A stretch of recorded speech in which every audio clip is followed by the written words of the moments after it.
Probably the game of the day, though, also in the SEC, is Texas versus Georgia. We said this earlier, but Texas has the potential to be the most intriguing 9-3 team in the CFP picture. They just need to beat Georgia or Texas A&M, and we're going to have very interesting conversations about this team, because at that point, they'll have 2 good losses and 1 bad one to Florida, but you'll have the closest loss to Ohio State. You get a lot of credit for that. You'll get credit for scheduling that game, for going on the road. So they'll be squarely in that conversation, if not like the first team out level in the bubble with Texas, which I'm very intrigued and can't wait to yell about. You also have like Arch Manning's development, how he's looked over the course of the season. He'll get credit for like, oh, they figured some stuff out offensively, or the run game developed and Arch Manning developed as a quarterback. But you got to win one of these. I don't think you need to win both. You said that too. I don't think they need to beat Georgia and Texas A&M. They just need to beat one of them, because it'll be one of the best wins in the country. The Georgia game comes at a really interesting time, because we have seen Arch play really well in back-to-back games, 6 passing touchdowns, 1 rushing touchdown, 1 interception in the past 2 games. Georgia coming off of probably their most complete game that we've seen them play. We actually saw them show up in the first half for once. And you have a Texas team that has not played well away from home. So there's a lot of interesting dynamics, and like, something's got to give at some point with this matchup. Yeah, it's intriguing, right? Like, do we get the full game Georgia, or do we just get second half Georgia in this one? Which is going to be a talking point. And I'll go on the Georgia side.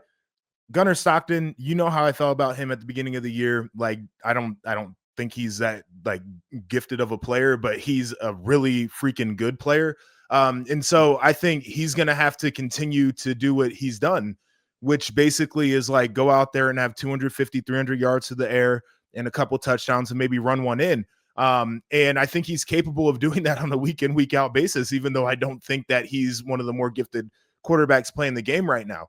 The Georgia defense, I think, has a lot to say about the way this game goes as well, because when Arch was playing poorly, part of the problem was that offensive line wasn't doing a ton to protect him and give him time and clean pockets to process and throw out of. And this Georgia defense just hasn't been the defense that gets you sacks. It hasn't been the defense that gets you pressures like it's been in the past, but they did it against Mississippi State. And so it's like, have they turned the corner on that side of the football? I love what you said about Texas on the road. And I'm trying to figure out if like part of their road struggles was they were trying to figure out how to get their quarterback right. And every time they had to get him right, they would have to go on the road to do it, which is tough. And then he has that great fourth quarter against Mississippi State, and then obviously got banged up in overtime, but he kind of got right and got his mojo back on the road. Texas got to run it. They've got to have screens in there. They've got to have RPOs in there, and they've got to have some of those Sark shots that he just knows how to draw up. I think that's a pathway to victory for that one. But this game has so many different layers to it. I'm excited to watch. Yeah, and I think your point about like Sark's game plan is a really good one, because we've seen a lot more of what a Steve Sarkisian offense looks like as Arch Manning has gotten more comfortable. Like we could tell that he wasn't calling certain things because Arch looked a little bit like a deer in the headlights and was skip passing the ball to people. So that's what's going to be really interesting in this matchup as well. Just how comfortable he is and what that opens up from an offensive perspective against a defense that, to your point about the pressure and the lack thereof for Georgia, it's not the same Georgia defense that won back-to-back titles. Like, you can get some yardage, you can score some points against this team, which is why you've had to have Gunnar Stockton heroics to come back in a lot of games for them this year. It's really interesting. Josh, I'm going to put you on the spot.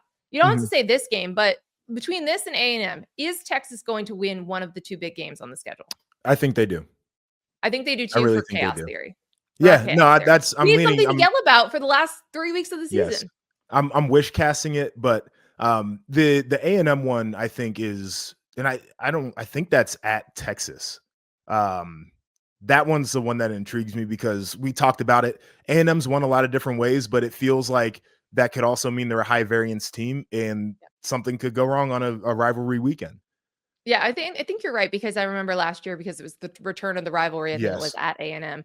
And Texas is good at home. That'd be a funny one to come in right heading into conference championship weekend.